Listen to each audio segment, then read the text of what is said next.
a la máquina del tiempo. Por favor, ingrese la clave correcta para activar el programa. ¿Listos para la teletransportación? Disfrute su viaje en la máquina del tiempo.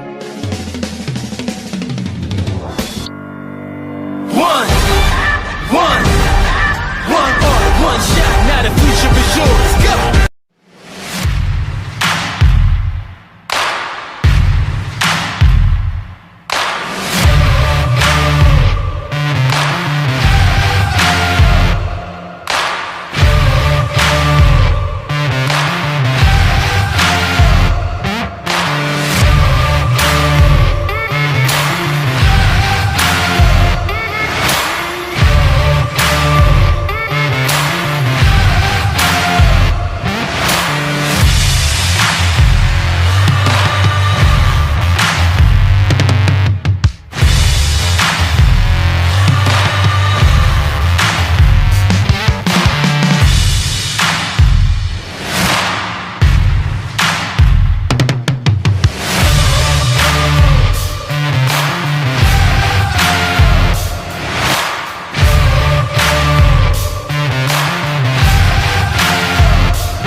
Muy buenos días, licenciado.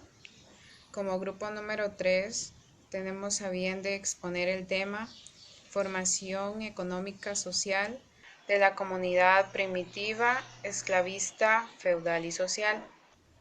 A lo largo del tiempo, la humanidad ha ido avanzando en diferentes ámbitos, ya sea en lo económico, en lo social, en lo cultural, entre otros.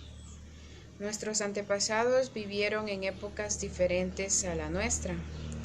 Estas épocas fueron, como bien lo había dicho, la comunidad primitiva, la comunidad esclavista, la comunidad feudal y social, que cada una de ellas tiene rasgos diferentes. A continuación, mis compañeros explicarán un poco más de ellas. Licenciado y compañeros, mi nombre es María Fernanda, soy integrante del grupo 3. El día de hoy les expondré lo que es la formación económica social.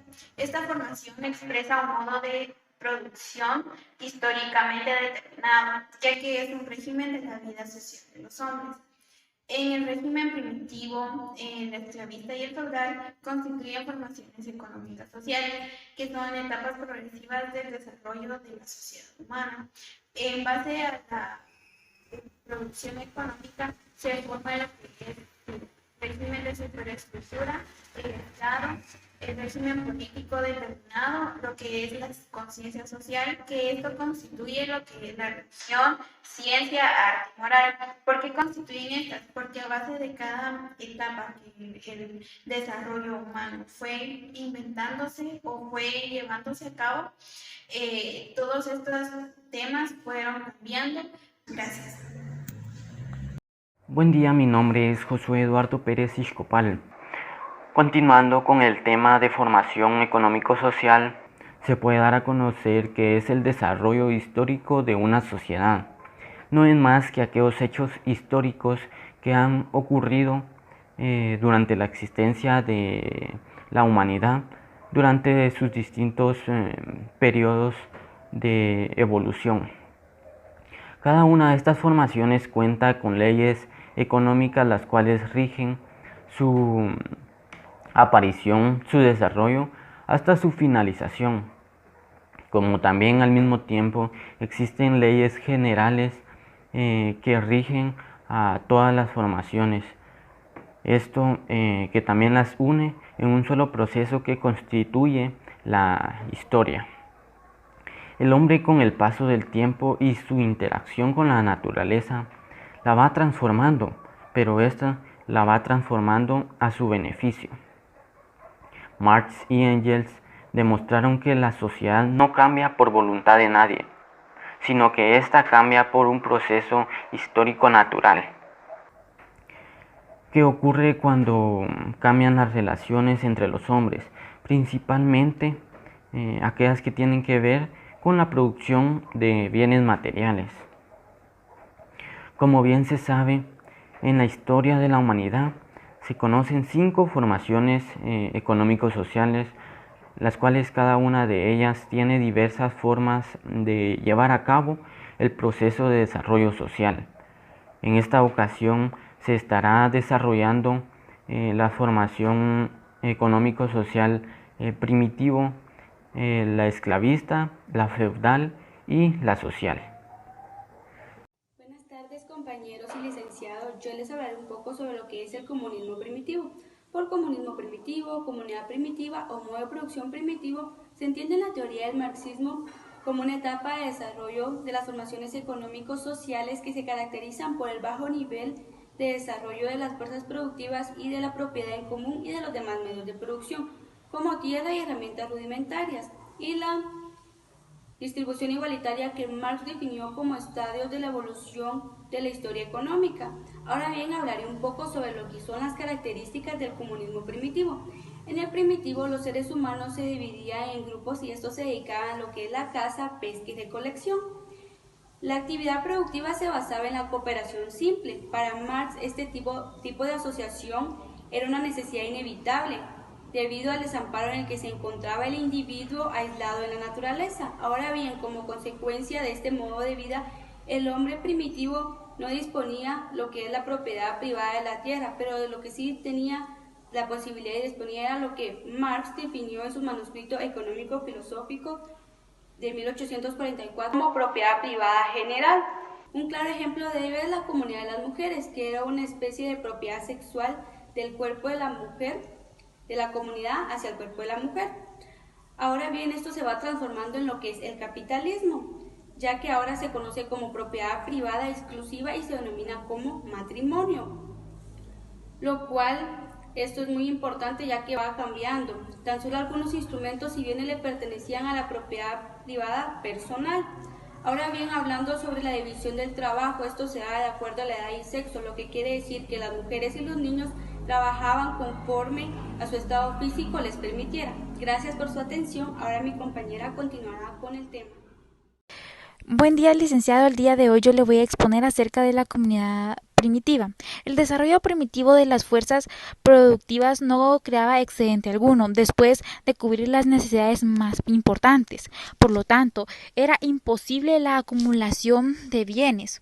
Como el desarrollo de las fuerzas productivas era insuficiente para que el trabajo excedentario de unas personas se liberaban a otras personas de la necesidad de trabajar. ¿Esto qué quiere decir? Que unas personas trabajaban y otras no. También era imposible la explotación en esa época.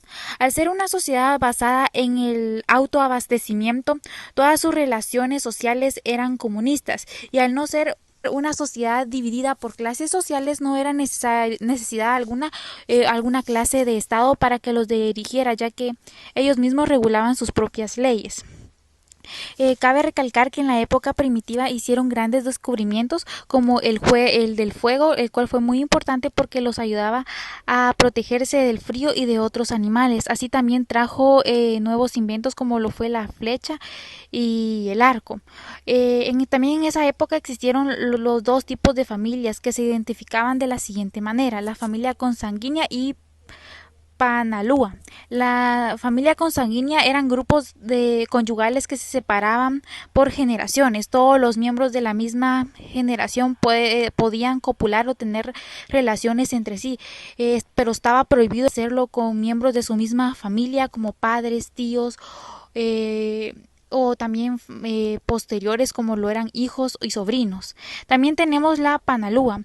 Este tipo de familia aparece la prohibición de encuentros sexuales entre las mismas generaciones, como por ejemplo lo que eran primos de primero, segundo y tercer grados, hermanos y familia cercana.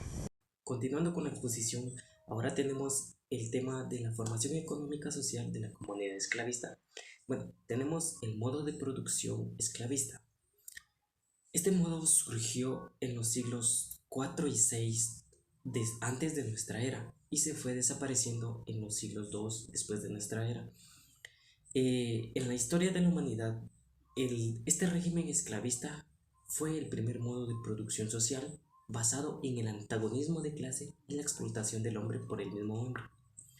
Los esclavos no tenían derecho de defender su propia voluntad, lo cual eran sometidos a tareas muy forzadas y muy riesgosas para su salud. A los dueños de estos esclavos no les interesaba su salud. Ellos únicamente estaban interesados en la tarea que realizaban esos esclavos. En esta sociedad se dividió en dos clases, las cuales fueron los señores esclavistas y los esclavos. Las personas ricas eran las personas que tenían más, las que podían tener más esclavos, y lo cual les permitía adueñarse o apoderarse de tierras de esclavos. Y en estas tierras formaban haciendas de esclavos en donde eran sometidos muy cruelmente. Este modo de producción nació en la antigua Grecia. También tenemos la historia de la esclavitud como vínculo en la guerra. ¿Por qué está vinculado la guerra a la esclavitud? Porque en grupos africanos las mujeres y los niños eran llevadas como rehenes, más que todo por deudas de dichos africanos, y estos rehenes pasaban a ser esclavos de esas personas. En Roma, el precio de un esclavo estaba valorado entre los 1500 denarios, pero conforme fue pasando el tiempo, subió el precio de un rehén. En el siglo II a.C.